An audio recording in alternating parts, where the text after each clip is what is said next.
সংগ্রামী জেলা সেক্রেটারি ছাত্র নেতা জনাব জুবায়ের হোসেন সাগর, উপস্থিত আমার একান্ত প্রিয় মোহাম্মদপুরবাসী,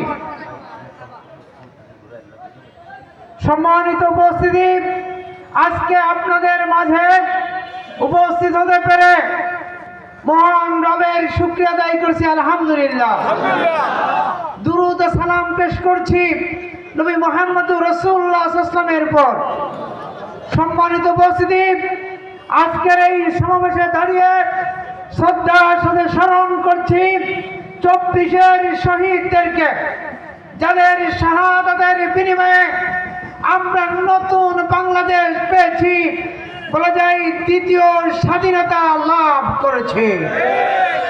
আমরা যেই ফ্যাসিস্টদেরকে উৎখাত করে আমরা যে দ্বিতীয় স্বাধীনতা লাভ করেছি, এই দেশ থেকে সেই ফ্যাসিস্টরা পালিয়ে যে আমাদের দেশের মানুষদেরকে মাঝে মাঝে একটু খুশা মারতেছে, একটু কাতুকুতু দিচ্ছে। এদেশে যারা শান্তিপূর্ণভাবে বসবাস করছে, আমরা কিন্তু ভুলে গিয়েছিলাম, তাদেরকে কিন্তু আমরা ক্ষমা সুন্দর দৃষ্টিতে দেখেছিলাম। কিন্তু শেখ হাসিনা তার দোসররা, সেই 300 এমপি পালিয়ে যাওয়া অন্যান্য পদ পদবীধারী নেতারা এদেশের মানুষকে পালিয়ে যেও শান্তিতে থাকতে দিচ্ছে না। আপনারা লক্ষ্য করেছেন, তাদের দলের কাজই ছিল অরাজকতা করা, তাই দূরে যেও সেই অরাজকতার কর্মসূচি চালু করেছে। তারা এখনো গাড়ি পোড়ায়, রাতের অন্ধকারে ককটেল মারে, মাঝে মাঝে গর্ত থেকে বের হয়ে জয় বাংলা স্লোগান দিয়ে কিছু শান্তিকামী মানুষের উপরে তারা অত্যাচার জুলুম চালাচ্ছে। আপনার কি এই জুলুম কি আর সহ্য করবেন? আজকের এই সমাবেশ থেকে আমরা বলতে চাই, ফ্যাসিস্ট যারা পালিয়ে যায় তারা আর কখনো ফিরে আসতে পারে না।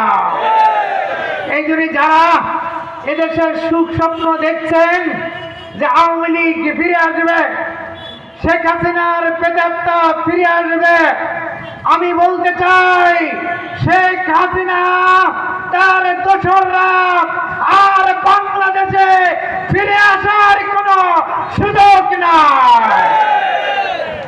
দ্বিতীয়ত বলতে চাই, 1800 শহীদের রক্তের বিনিময়ে হাজার হাজার মানুষের রক্ত, বন্ধুত্ব বরণ, হাত হারানো, পা হারানো, চোখ হারানোর বিনিময়ে আমরা যে নতুন বাংলাদেশ পেয়েছি, এই বাংলাদেশকে আমরা একটি নতুন ভাবে গড়তে চাই।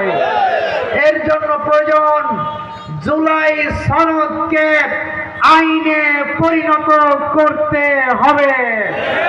আমি মোহাম্মদপুরবাসীর কাছে জানতে চাই, আপনারা কি এই জুলাই সনদ কার্যকর হোক, আইনে পরিণত হোক, এই যে আপনারা চান কিনা?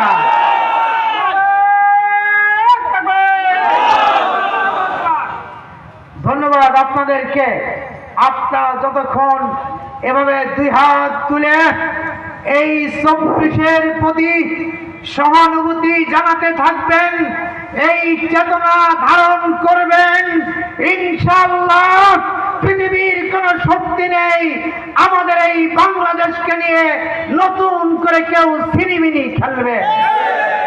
তাই আমরা বলেছি, এদেশের ইসলাম প্রিয় জনতা, দেশ প্রেমিক আবাল বৃদ্ধ জনতাকে সাথে নিয়ে 8 দলীয় যে ঐক্যবদ্ধ আন্দোলন শুরু হয়েছে, আমরা এই মাসের ভিতরে গণভোট দিয়ে জুলাই সনদকে আইনত পরিণত না করা পর্যন্ত আমরা ঘরে ফিরে যাব না।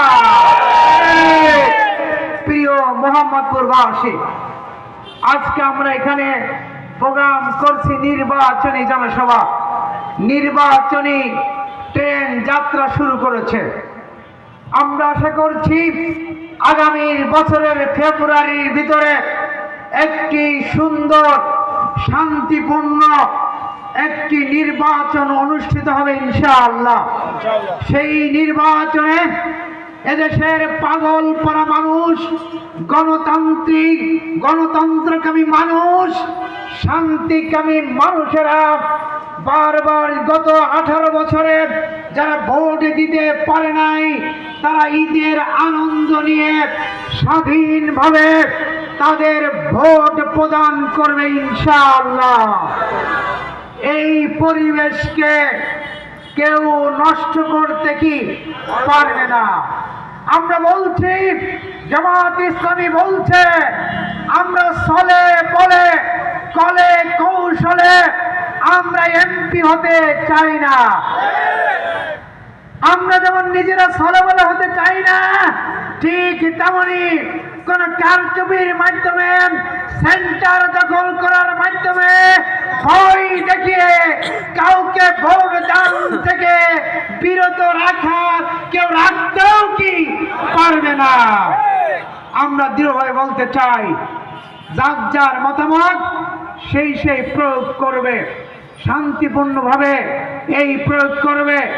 আমরা যদি মানুষের ভালোবাসা অর্জন করতে পারি, আমরা যদি মানুষের হৃদয়ে আমরা জায়গা সৃষ্টি করতে পারি, তাহলে ইনশাআল্লাহ এবার বাংলাদেশের মানুষ জামাত ইসলামীকে, দাঁড়িপাল্লাকে বিপুল ভোটে ভোট দিয়ে বিজয়ী করবে ইনশাআল্লাহ। আমি আপনাদেরকে জানতে চাই, মাগুরার এই 2 নম্বর আসনে জামাত ইসলামীর পক্ষ থেকে আমির জামাত ডক্টর শফিকুর রহমান আমার হাতে এই ন্যায়ের প্রতীক দাঁড়িপাল্লা তুলে দিয়েছেন। এতে কি আপনারা খুশি না বেজার? কারা কারা খুশি আছেন হাত তুলে দেখান। বাকের ভাইয়ের মার্কা,